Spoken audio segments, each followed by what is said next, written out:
แข่งพ้นมา2 วันเนาะคือมื้อที่2มีอาการเลยก็เลยสิแวะมาซื้อยาก่อนสบายดีพ่อพี่น้องสวัสดีพ่อแม่พี่น้องทางฝั่งไทยนำครับผมมื้อนี้เฮาก็กำลังเลิกงานเนาะกำลังสิไปซื้อ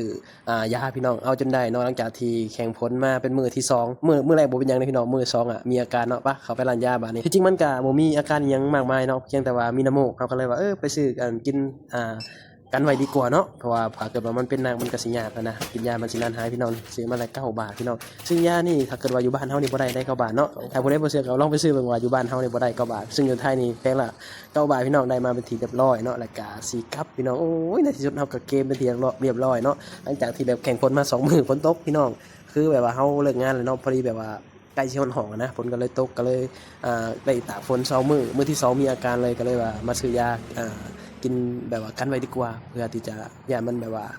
เป็นหนักกันนะมันสิยากไปสินะก็เลยว่าตัดสินใจมาซื้อยากินไว้พี่น้องปะบัดนี้กลับห้องก่อนบัดนี้เอาไว้พอกันคลิปหน้าเด้อพี่น้องไปแล้วบ๊ายบาย